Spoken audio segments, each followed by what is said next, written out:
Hey everybody, this is a piece by Riccardo Altieri, who comes from the University of Potsdam, and the piece is titled Paul Frölich, American Exile and Communist Discourse about the Russian Revolution. The reason I'm reading this is because there is a section on Paul Frölich in Marcel van der Linden's book, Western Marxism and the Soviet Union. The chapter on Frölich is in chapter 4, from the quote, Great Patriotic War to the structural assimilation of Eastern Europe, 1941 to 56, and the heading that the Frölich heading is under is titled Interpretations, quote, without labels. The reason I'm reading this is just because I'm trying to get a comparative feel for different critical receptions of the USSR by Marxists. I don't really know much about Paul Frölich. I know basically what the Wikipedia will tell you, which is what I'm about to read right now, the first paragraph from the Wikipedia that is just like the introduction. Paul Frölich lived from 7th of August 1884 to the 16th of March 1953. He was a German journalist and left-wing political activist and author, a founding member of the Communist Party of Germany, and founder of the party's paper, Die Rote Fahne. A Communist Party deputy in the Reichstag. On 2 occasions, Frölich was expelled from the party in 1928, after which he joined the organized German Communist opposition movement. Frölich is best remembered as a biographer of Rosa Luxemburg.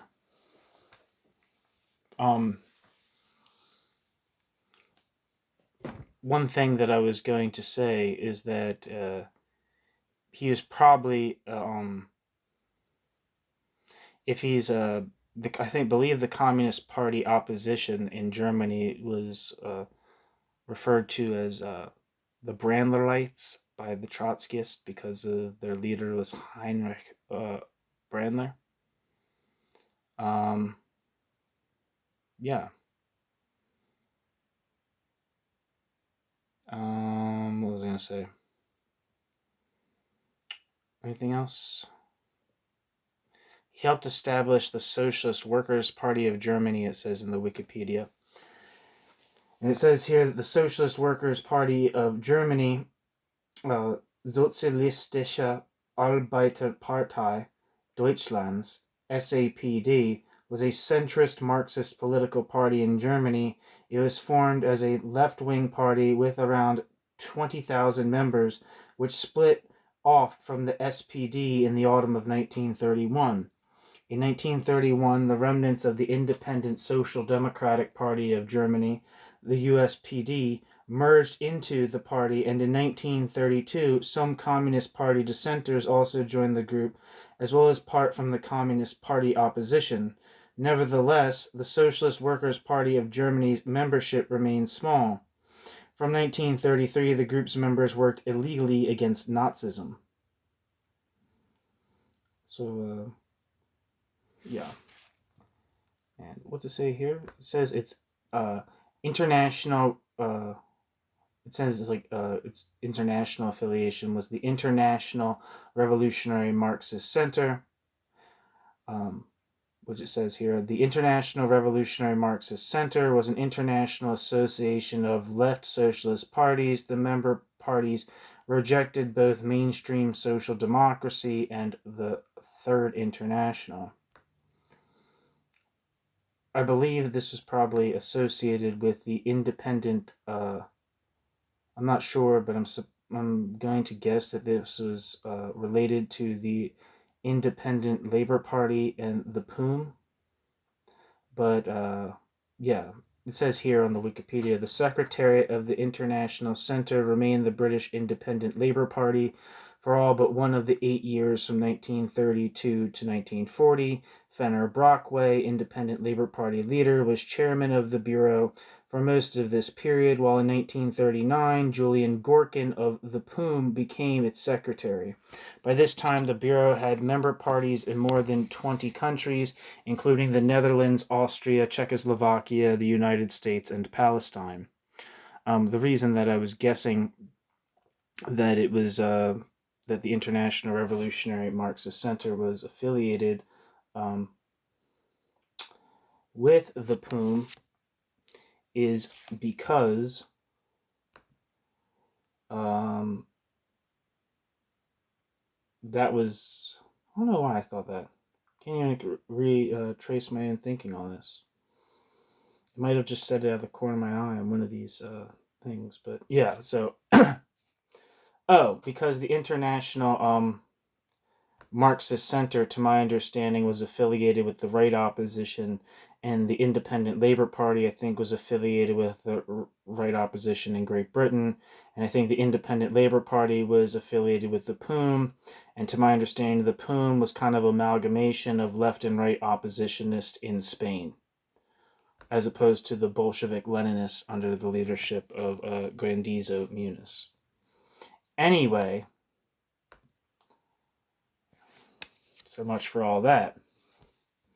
But yeah, now we kind of know a little bit about Paul Frölich's background. He was a communist, then a right oppositionist, then a left socialist,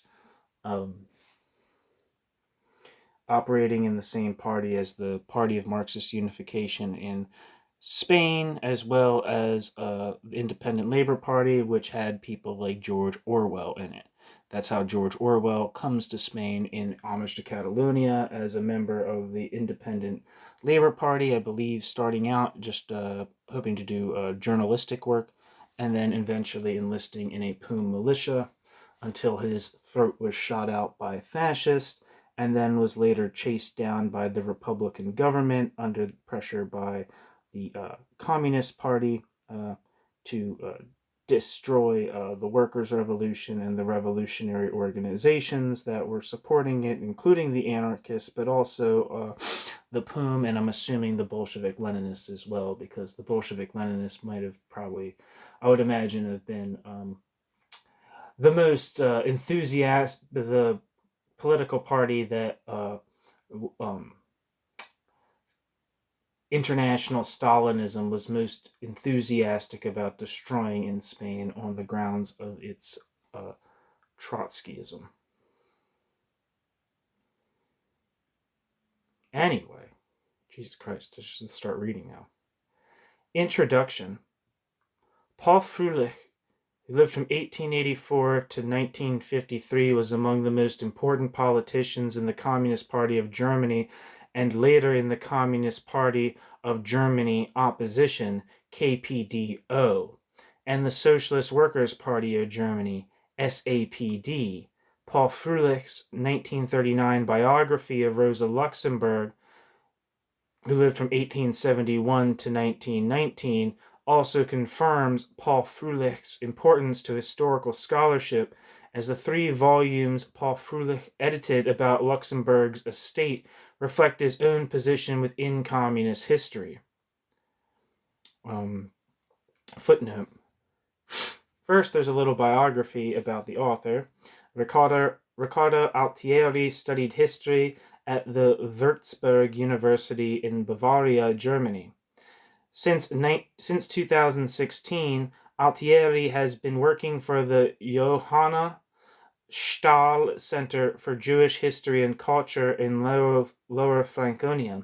Since 2017, Altieri has been a doctoral student at Potsdam University, where Altieri is currently writing biographies about Rosie Wolfstein and Paul Frölich. Altieri has a PhD scholarship from the Rosa Luxemburg Foundation. Among his most recent publications are the pacifist Kurt Eisner. If you don't know who Kurt Eisner is, he was the leader of the Bavarian Soviet Republic. I can't remember what the actual name of it was, but that's who I believe Kurt Eisner is. And that book's called The Pacifist Kurt Eisner. It's titled Der Pazifist Kurt Eisner, published in Hamburg in 2015. The History of the Russian Revolution, as an editor together with Professor Dr. Frank Jacob of CUNY, Geschichte der russischen Revolutionen, and War and Peace in the Mirror of World War I.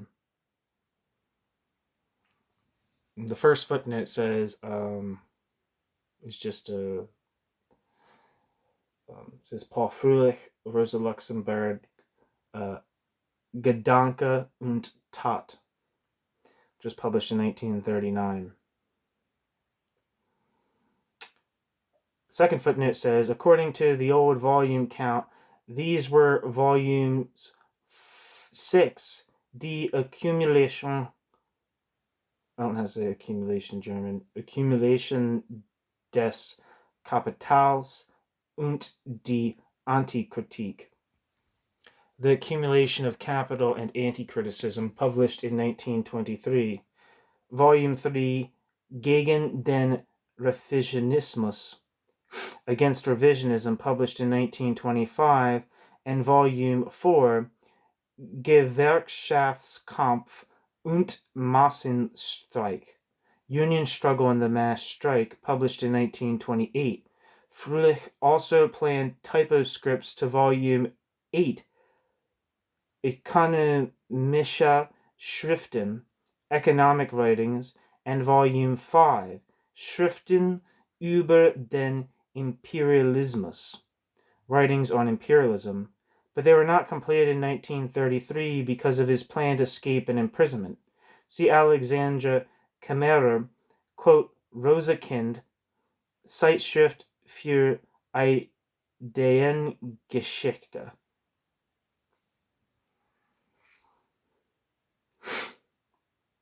Alright, so, yeah, just for the sake of your ears, I'm probably going to avoid reading a lot of these footnotes because a lot of them are references to text in German, which makes sense because this is a person who's doing their work in Germany.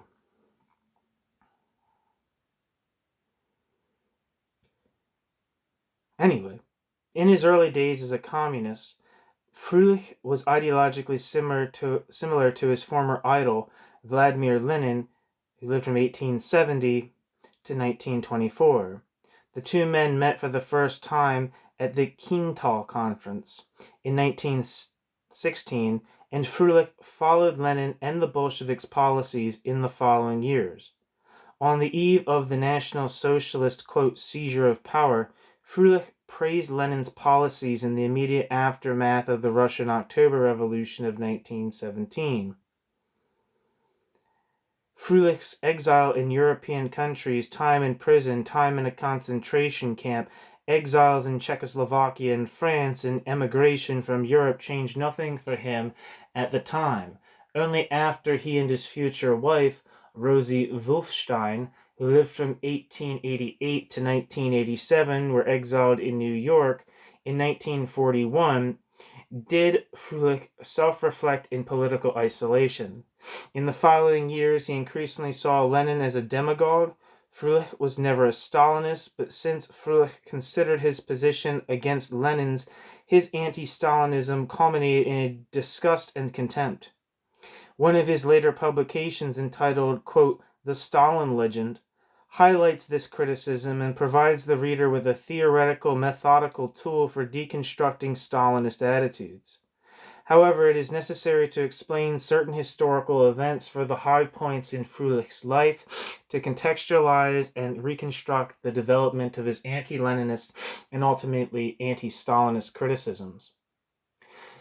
Some information about Frölich, Sorry, I'm just seeing if there's a footnote here. I'm just seeing if I have to read it.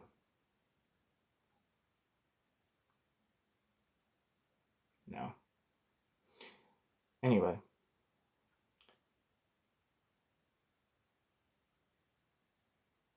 Some information about Fröhlich's time in Germany and European exile will be highlighted, covering the years before his emigration to the United States in 1941, in which he experienced both, quote, new freedom and, quote, forced integration. The 1940s constituted one of the most eventful decades in human history. World War II, the demise of the Nazi Empire, the Shoah, and its consequences, and Stalin's terror shaped the, quote, age of extremes, as Erich Arendt, who lived from 1917 to 2012, called it. How did Fröhlich's experiences during this period influence his view of the Russian Revolution of 1917? What were Fröhlich's main criticisms of the events of October 1917? Fröhlich's own biography, which I would like to outline briefly, provides some context. Short biography. Born in 1884 in Neusellerhausen, Saxony, not far from the worker stronghold of Leipzig, Fröhlich was the second of the 11 children. Unlike Wolfstein's, Fröhlich's parents, Mina, near Munkwitz, 1860 to 1936, and Max Albin Fröhlich, 1858 to 1942, a longtime factory worker and locksmith, were enthusiastic advocates of social democracy, although the young Fröhlich lived in far too narrow of an apartment under the watchful eyes of portraits of Karl Marx, who lived from 1818 to 1883, and Ferdinand Lassalle, 1825 to 1864, which were hung in the living room.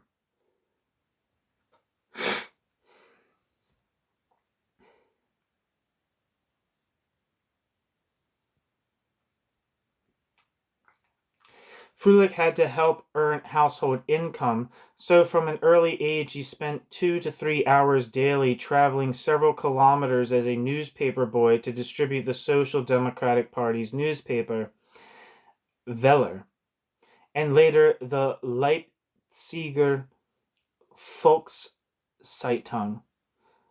Until 1907, Fröhlich served in the 179th Infantry Regiment in Wurzen, the region from which his paternal grandparents came. Fröhlich lived in Leipzig again from 1907 to 1910 before wanting to, quote, emigrate to Hamburg for a job. Fröhlich applied for a Prussian citizenship in 1912 that was granted to him and his family a year later, whereupon he began working as a reporter for the Hamburger Echo.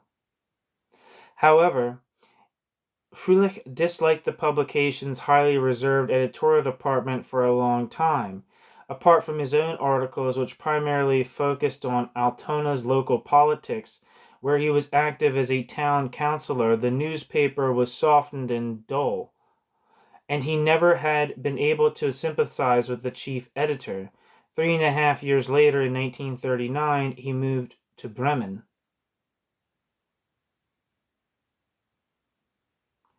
I think it's a typo.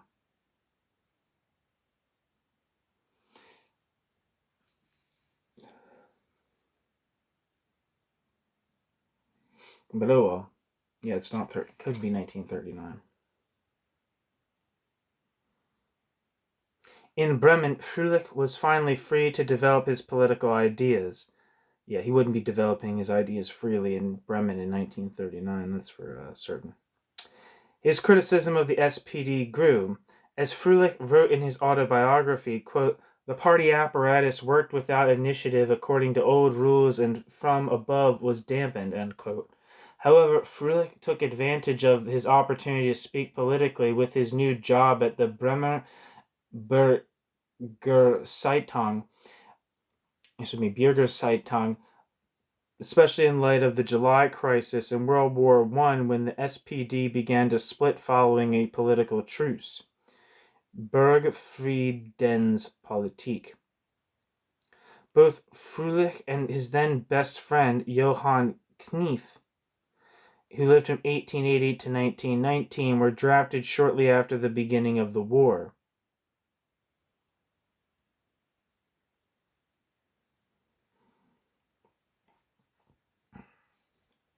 After various engagements and dangerous campaigns in the field in which Frölich noted the German soldiers' increasing unwillingness to fight in a lost war, he was severely injured as a corporal. He was treated in the hospital and freed from military service for a short while. What followed was Fröhlich's founding of the newspaper Arbeiterpolitik, later an organ of the left-wing radicals from Bremen, which he directed alongside Knief. As mentioned earlier, he was part of the Kiental Conference, which was something of a sequel to the Simmerwald Conference. Sorry, Simmerwald Conference. During Easter weekend in 1916, here he made his first contact with Lenin. I'm not exactly sure, but I think Pannekuchen was important in Bremen. I'm not sure.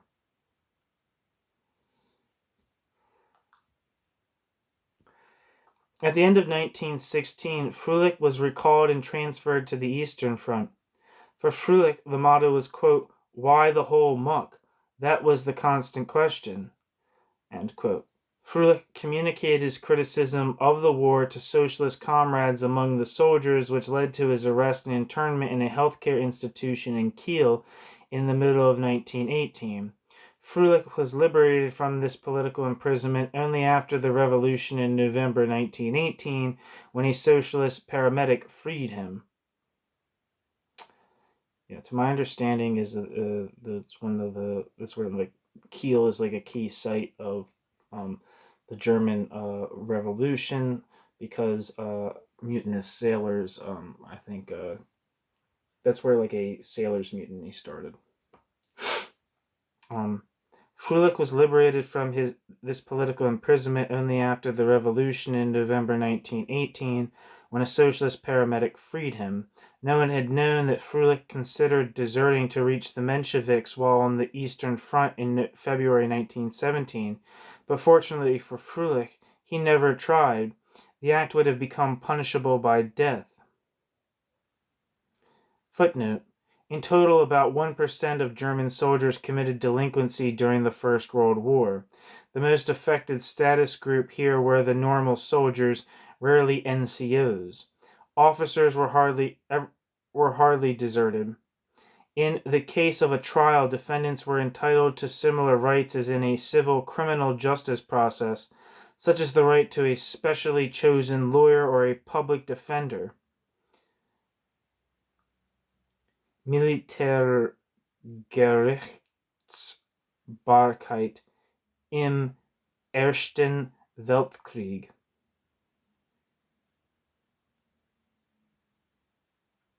Sorry, it's not necessary to read that. Anyway, end of footnote. After the war, both Wolfstein and Frölich became active politicians for the Communist Party of Germany. Frölich was a member of the German Reichstag from 1921 to 1924, while Wolfstein was part of the Prussian Landtag at the same time. After Lenin's death and the Bolshevization of the KPD shortly thereafter, Frölich and Wolfstein, being a confirmed couple, were excluded from the new party leadership at the end of 1928. Both worked privately in the following years, Frölich as an author and journalist, and Wolfstein as a lecturer for the Berlin publishing houses MOPR and Malik. Frölich got re-elected in 1928, representing the KPD and later the KPDO, inter-communist opposition, in the Reichstag. However, he remained part of Parliament even after leaving the party.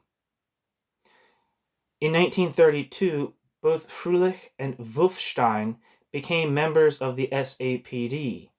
After Adolf Hitler's 1889 to 1945 rise to power in 1933, the party decided to send Frölich to Norway. There he led the German exiles in the SAPD, and so his forced life abroad began. Let's see if there's any footnotes here that are worth reading.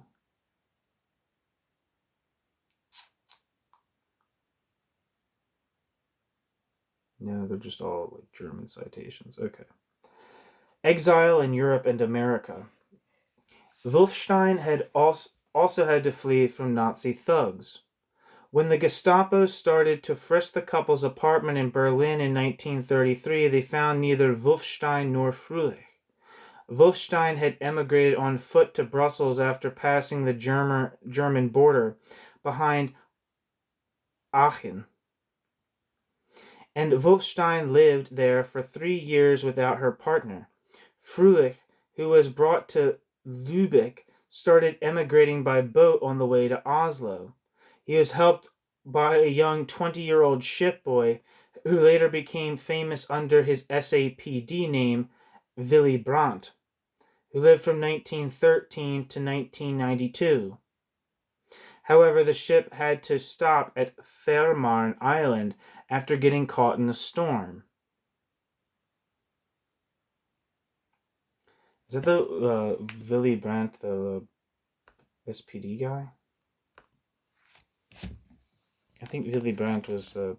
Is Willy Brandt the guy, the German chancellor in...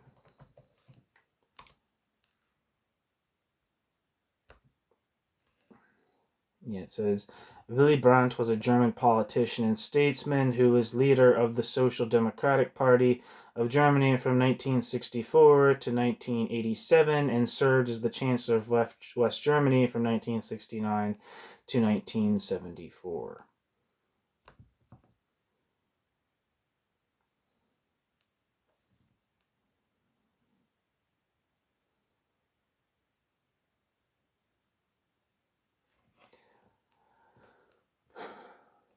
However, the strip had to stop at Fehmarn Island after getting caught in a storm. The local Nazis who suspected Frölich arrested him and brought him to a prison in Kiel. Frölich was later deported to the concentration camp Lichtenberg in Saxony, today Saxony-Anhalt, where he stayed for 5 months. Frölich was accidentally freed in the 1933 Christmas amnesty and fled to Czechoslovakia. After he achieved his goal of reaching Paris in the summer of 1934, he began working with the SAPD in exile. Wolfstein became exiled in 1936, and so she and Frölich railed against Nazi Germany for a few years. Most German, quote, enemies in France were imprisoned in the beginning of World War II, and Wolfstein and Frölich were only separated because there were male and female camps for the prisoners. In 1940, the German Wehrmacht conquered the area of Frölich's prison, which caused the camp warden to release the prisoners.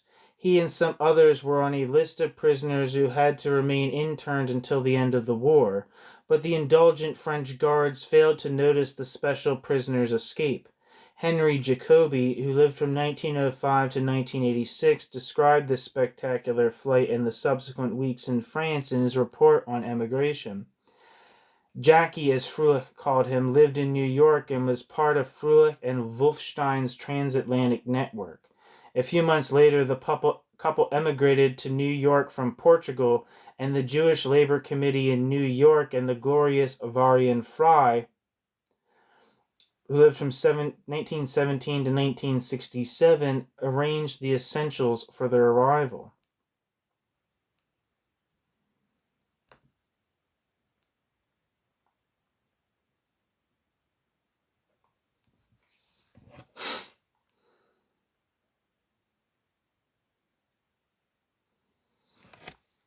Take a break here.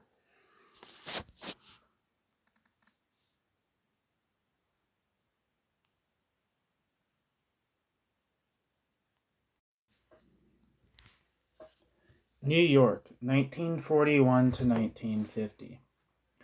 Because of the pervasive anti-communist sentiment in the United States, it was almost impossible for Frölich and Wolfstein to have a political presence during their exile. Frölich and Wolfstein visited public lectures and events, drove to congresses abroad, e.g. in Canada, and maintained their personal network, but it was impossible for them to actively engage or interfere with American politics. Frölich thus retired into private life mainly as an author to continue writing his important books or making them anew. Frölich once again wrote about the treatises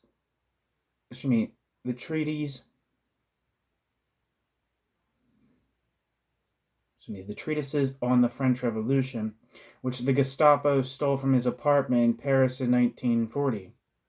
On the other hand, Wolfstein earned a large part of the household income by working for a Jewish refugee committee, assisting in the emigration of those persecuted by the Nazi regime, and as a housekeeper and nanny.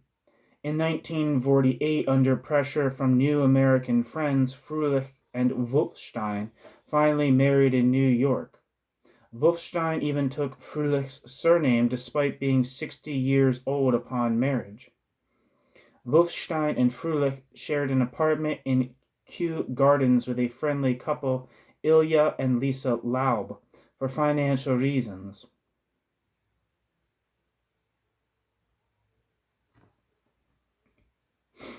Until 1945, the main theme in the letters between the Frölichs and their old friends in Europe and America was the war.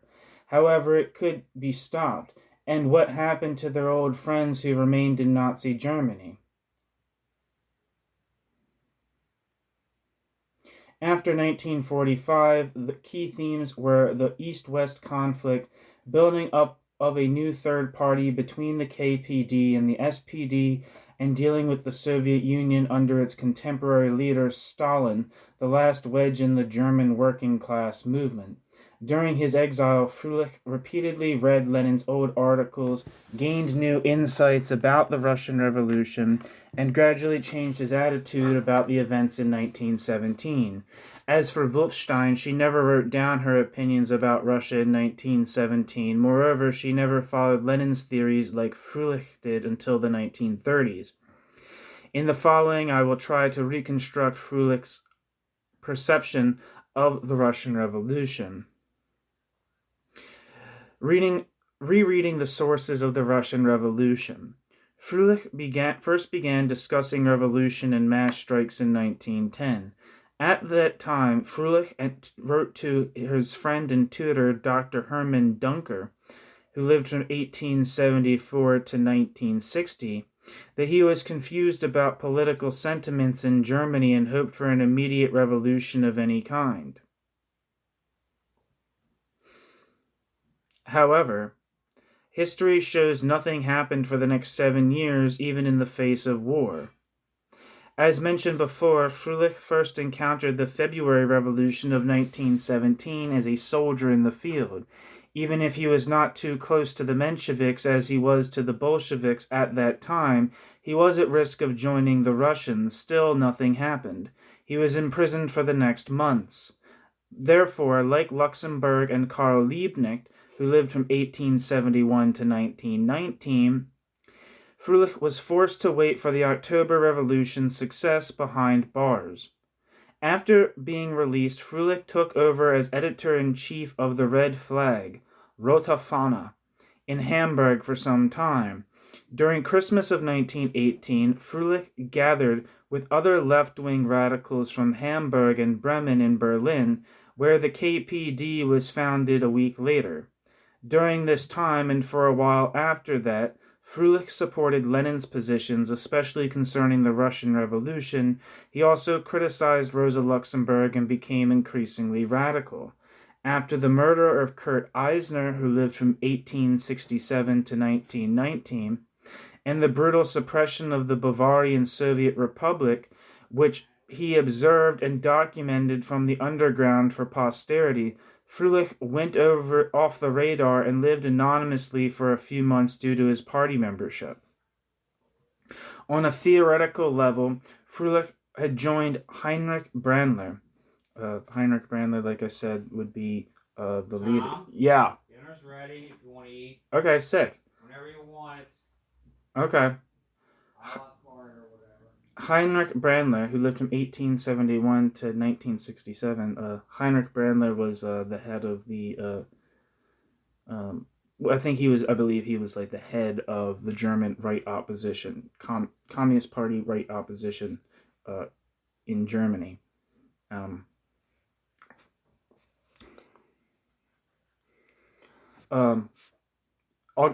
Brandler, who lived from 1881 to 1967.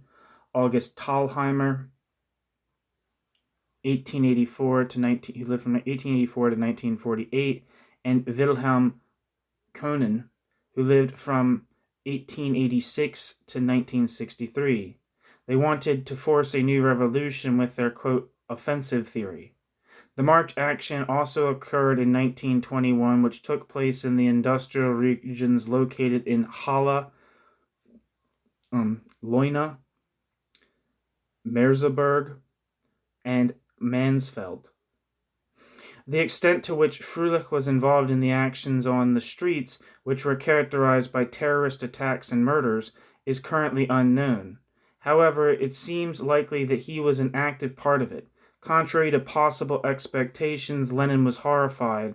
It was not in his plan to employ the strategies used during October 1917 in Germany too. After several letter exchanges between the two parties, Lenin demanded that the German ringleaders attend as a closed audience, whereupon he would properly read the riot act to them. Nothing else is known about this conversation besides the fact that the Bolshevik leader excused his use of curse words in a subsequent letter to Frölich and others who were part of the meeting. Regardless of the curses, Frölich remained a faithful follower of Lenin and his theories. A few months later, the Communist Party of the Soviet Union's Central Committee decided that Clara Zetkin, who lived from 1857 to 1933, and Adolf Varsky, who lived from 1868 to 1937, were to publish Rosa Luxemburg's papers. Frölich was envisaged as an editor, which corresponded with Lenin's wishes. However, contrary to all expectations, Frölich's first 3 volumes were not related to the Russian Revolution.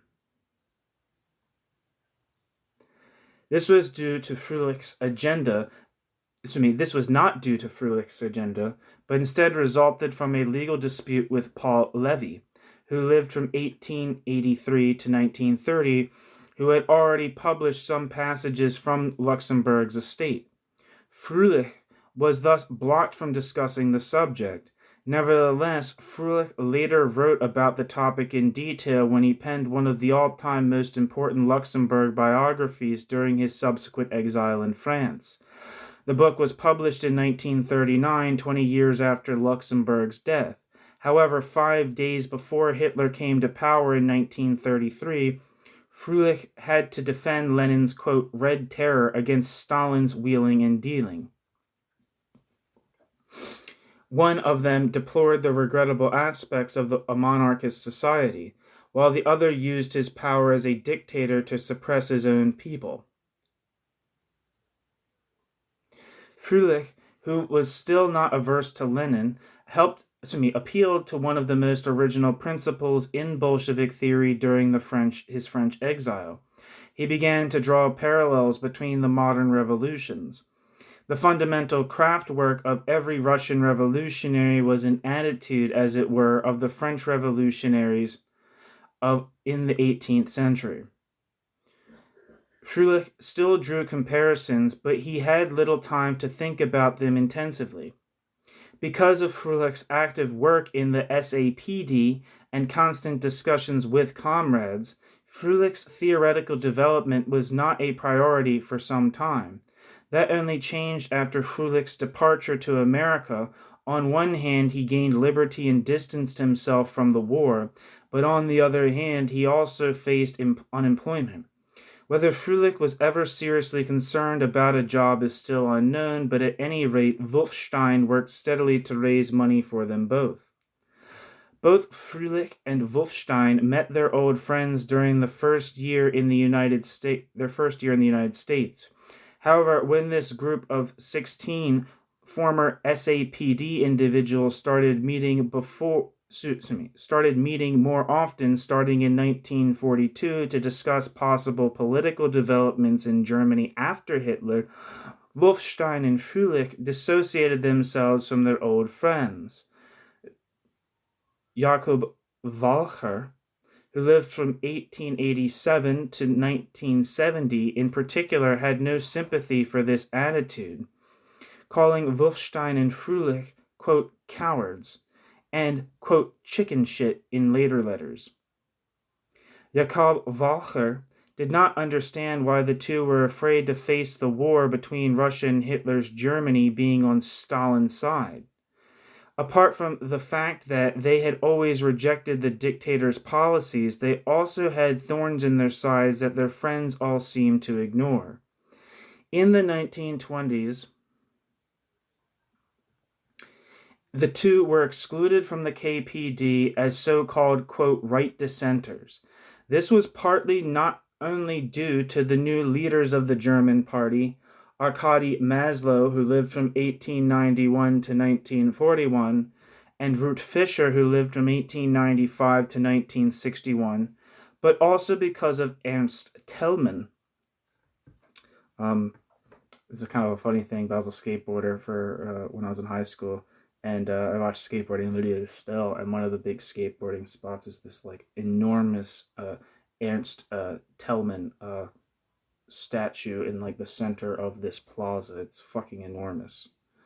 Ernst Thälmann was a prisoner of the Nazis for like a number of years before they I believe they executed him. It says here he died in 1944, and I believe that was due to execution by the Nazis after imprisoning him for so long.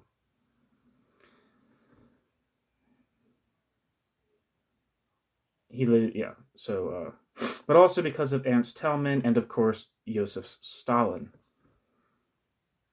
who lived from 1878 to 1953 himself. Maslow and Fischer were initially loyal to Stalin and demanded a party line along left-wing radicalism after Lenin's death. I believe Fischer became a pretty serious anti-communist. I don't know if she remained left-wing or not, but she became like she moved to America. I believe she moved to America eventually and became like a kind of like one of those people whose like, you know, testimonials about Stalinism became important. Anyway, Maslow and Fischer were initially loyal to Stalin and demanded a party line along left-wing radicalism after Lenin's death. Those who opposed them were defamed as part of the party's, quote, right wing. After internal disputes and problems with Moscow, which cannot be described in detail here, Maslow and Fischer also had to end their career in the KPD. Maslow and Fischer lived in French exile from 1933 to 1940. I believe Fischer's brother gets killed or something. I don't fucking know. Anyway, they lived in French exile from 1933 to 1940, after which they fled to Spain. While Ruth Fischer was granted an entry visa to the United States, Maslow had bad luck. He traveled to Cuba, where he died in 1941. His unconscious body was found in the streets of Havana, and a few hours later he died of a cerebral hemorrhage. Okay, maybe not her brother, Maslow. However, Ruth Fischer suspected the People's Commissariat for Internal Affairs, the NKVD, of murdering her companion with poison. Following the opinion of Fischer's biographer, Mario Kessler, Mario Kessler, I think, has some talks on communism. I think is a Communist Party school or whatever in the UK, which is like not, which has like Trotskyists and all kinds of people. It's not like a Communist Party proper. Anyway, Mario Kessler, I think, also has done some work about the way the anti-Semitism was used in Stalin's quarrels with Stalin's demonization of the left opposition and around Leon Trotsky. Following the opinion of Fischer's biographer Mario Kessler, I generally agree with the murder hypothesis. Hurt by hatred, Ruth Fischer became an anti-communist, acted as an informant for the FBI, and worked as a researcher for Harvard University studying the history of communism. Ruth Fischer accused multiple German immigrants of being Stalin's agents without reason, which brought her former comrades into life-threatening situations.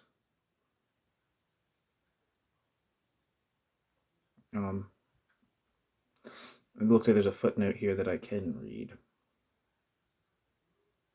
Wait, not yet.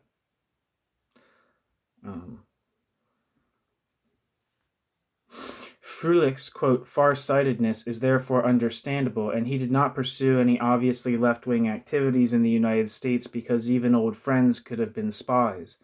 Frölich's own savior from his oppressed life in Europe, Fabian Frey, had experienced what it meant to sympathize with Hitler's opponents on his own.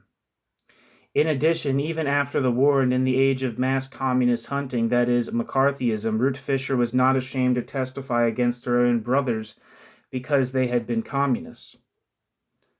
Footnote. Quote, President Roosevelt could and should speak out against these monstrous events. A stern warning from him will have no effect on Hitler, but it may impress some Germans like the officer who helped the Jews from Brussels to escape, end quote. Varian Frey, The Massacre of Jews in Europe, The New Republic, December 21st, 1942. Contrary to the views of the president, who sometimes tolerated anti-Semitic views within his inner circle, his wife Eleanor Roosevelt, who lived from 1884 to 1962, had been an advocate for African American rights since 1934, actively urging Washington to accept Jewish refugees in the U.S. and criticized Senator Joseph McCarthy, who lived from 1908 to 1957, for his communist hunt, whose inherent mistrust she found profoundly un-American. End footnote.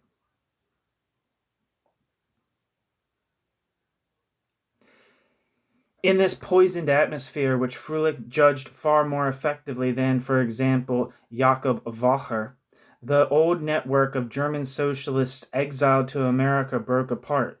In the following years, Frölich sat at his desk each day and reread old books, uncovering new connections, and reconsidered his judgment about Lenin one last time.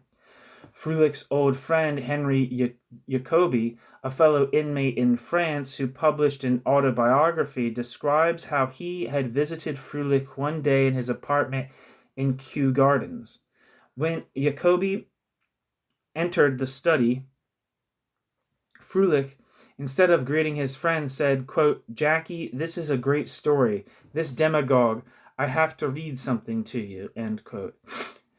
Jacobi considered, I guess it's Jacobi, but just assuming it was German. Jacobi considered his break with Lenin as an issue of political morality that had only emerged in Frölich's American exile.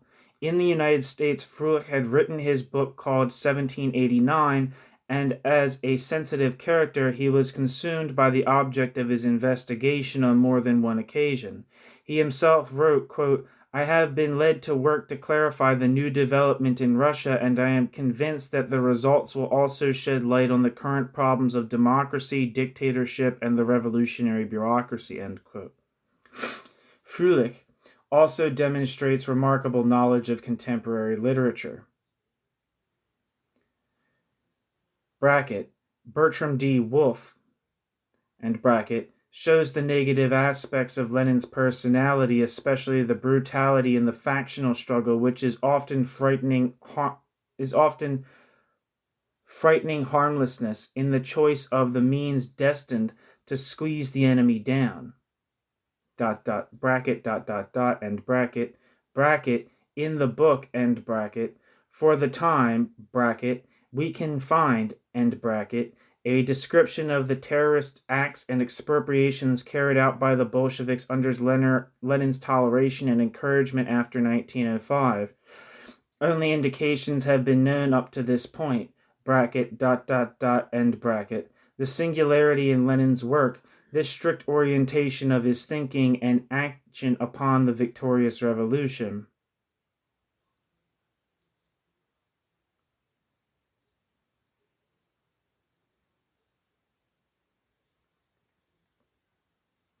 Inner scruples about criticisms of Lenin prevented him from continuing his work. After his death, only 2 chapters of the planned book were ready for press. As Jacobi stated, quote, "The reason why Paul had not made progress despite the many preparatory work he had done before was in part the existence as a refugee with all his material and psychological handicaps, but also due to the changes in his views of the Russian Revolution, which had also changed the question of history," end quote. Jacobi.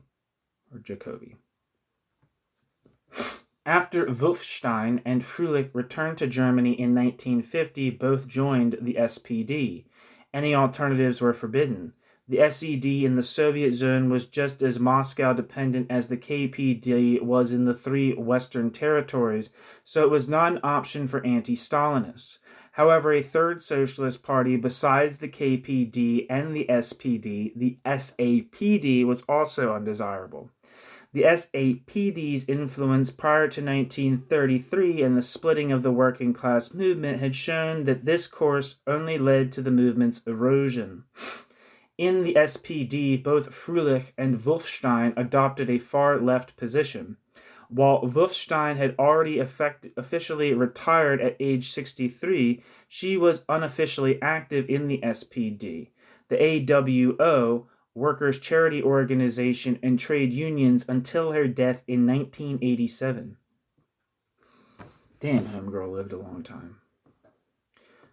Frölich was a teacher at the Georg von Vollmar Akademie in Kochel/C for the last 3 years of his life. However, the couple lived in Frankfurt, Maine.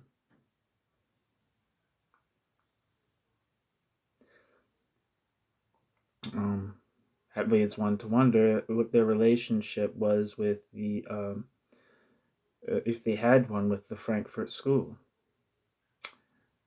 or the student movement for that matter. In these last few years, Frölich continued to write about his assessment of the Russian Revolution and further developed his Americanized thought processes. After the second volume of the work, Den Weg zum Sozialismus by L.A. Jensen, or Ludwig Jakobson, had been published in 1951, Frölich answered him in a critical review. Although he does not withdraw his criticism of Lenin's demagogy that he made in New York, he contradicts the author by denying the accuracy of some of his statements about Lenin. Jensen owed the Russian Revolution's failure to Lenin's imperialist theory. Quote, "It has seduced the Bolsheviks to the premature and therefore failed experience of setting up a socialist society with its devastating consequences," end quote. Jensen does not necessarily contradict the theory of determinism as advocated indirectly by Francis Fukuyama, Erich Hobsbawm, or Martina Malia, who lived from 1924 to 2004. Martin Malia. People probably know who Francis Fukuyama are. Erich Hobsbawm, famous member of the Communist Party and also a famous historian. And Martin Malia, I believe, I'm not exactly sure. I believe Martin Malia was like a kind of like a conventional anti-communist historian of the Soviet Union. I'm not sure though. I might be full of shit.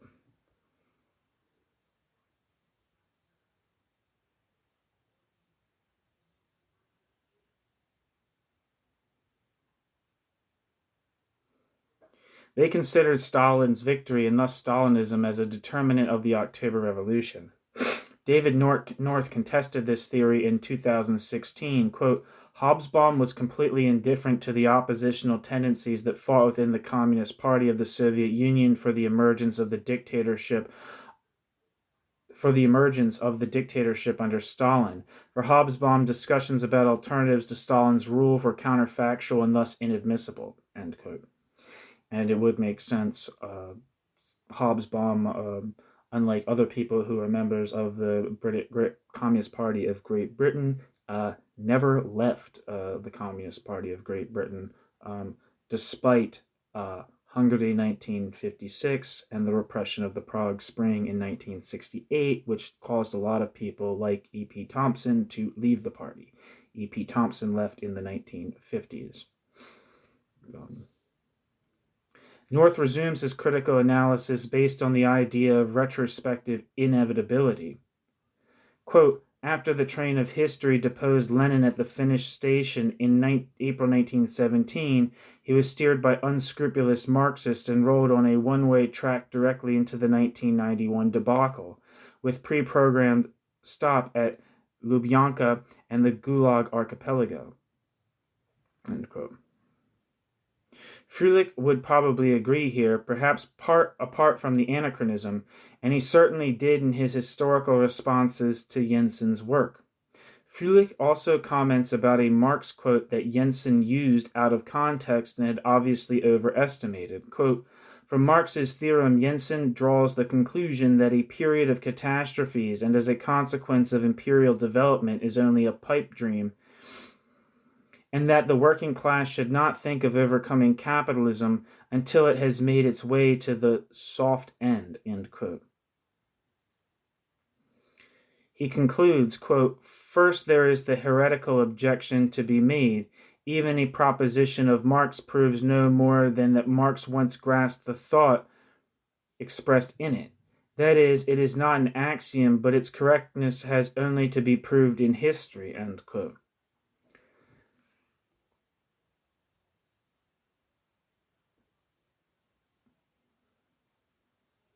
There's a footnote here that's in English.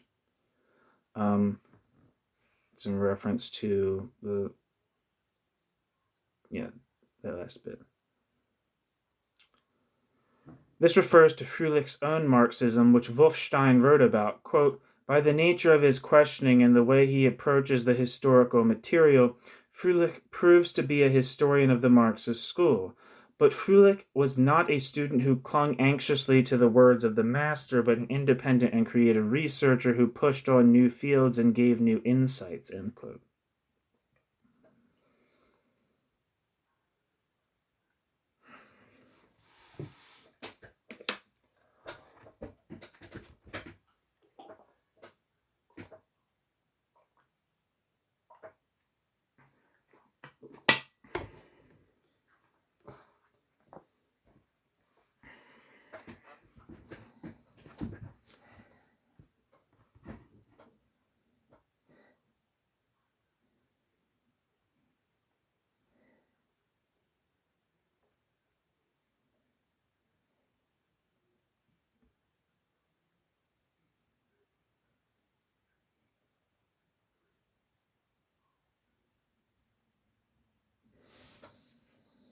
End footnote. As such, Frölich was relatively undogmatic.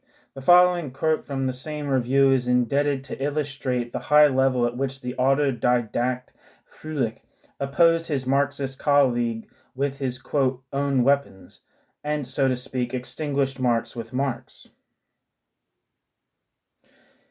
He thereby allowed sympathy for Leon Trotsky, 1879 to 1940, which Frölich had lost for Lenin since his American exile. Quote, Jensen thinks that the strategy has sprung from Lenin's theory of imperialism, the book. Well, that, or it's all caps, theory of imperialism. That's obviously not true.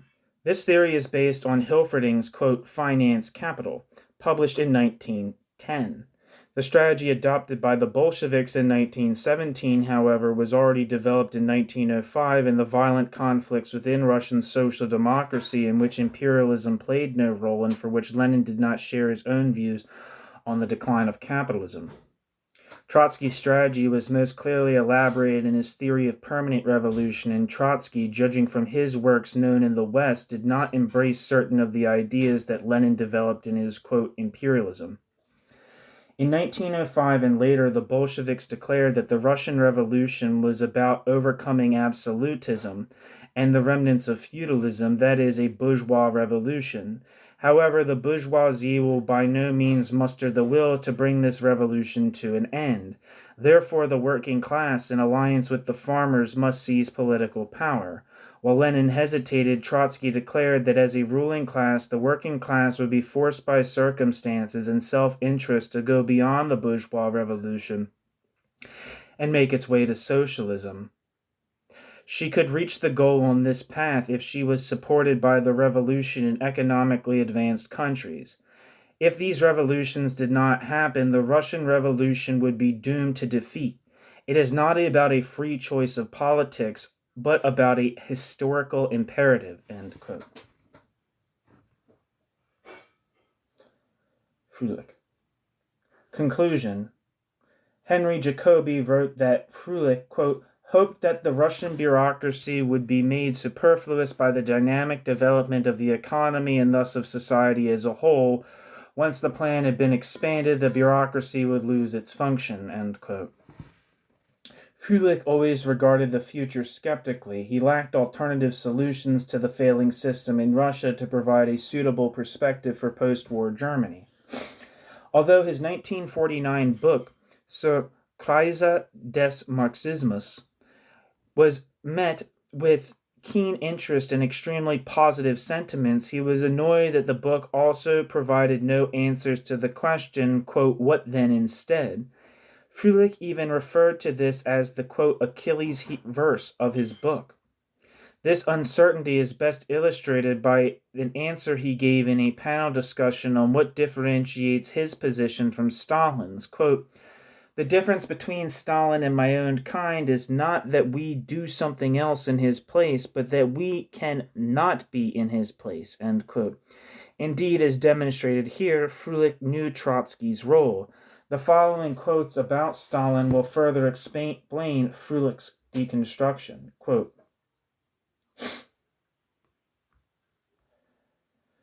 even as a schoolboy, he, Stalin, had explained to the workers and peasants the causes of their poverty, end quote. Quoted Yemelyan Yaroslavsky, who lived from 1878 to 1943. Quote, he was Lenin's closest collaborator throughout the whole history of our party, end quote, said Vyacheslav Molotov, who lived from 1890 to 1986. Lavrenti Beria, who lived from 1899 to 1953, on the other hand, believed that Stalin was, quote, the deepest theorist of our era, ... He is the greatest of our contemporaries, end quote, said Henri Barbusse, or Barbus, who lived from 1873 to 1935, and only Sergei Kirov, who lived from 1886 to 1934, can exceed this judgment by writing, quote, Stalin is the greatest man of all times, epochs, and peoples, end quote. This falsification of history, as Frölich himself described it, ultimately led to the formation of the well-known legend. However, he concluded that, quote, Stalin had no other share in the greatest event of his life, the event to which he owed his career, on the October uprising, except to give him his voice, end quote. The dilemma that came of this is marked by Soviet historical revisionism. Since Lenin's death, or at least since 1935, the revolutionary history of Stalin and Beria had been falsified and manipulated.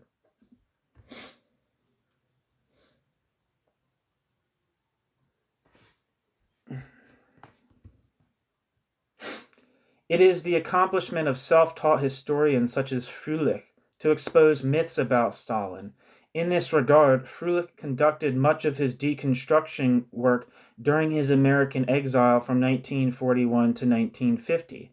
What Frölich wrote in one of his last reflections on Lenin and the Russian Revolution in 1951, 2 years before his death in Germany, summarized his thoughts on the topic. Quote, grotesque to consider that the world history has been running since 1917 as it is, because 1, 2, or a dozen people have not properly learned their theoretical pensum.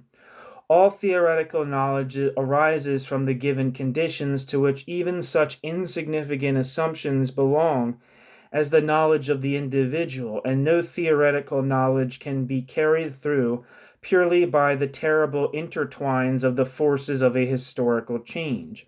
No man and no party dominates the historical process sovereignly, and in the best case, they are a weak helm in a hurricane, end quote. Paul Frölich. Thanks for listening.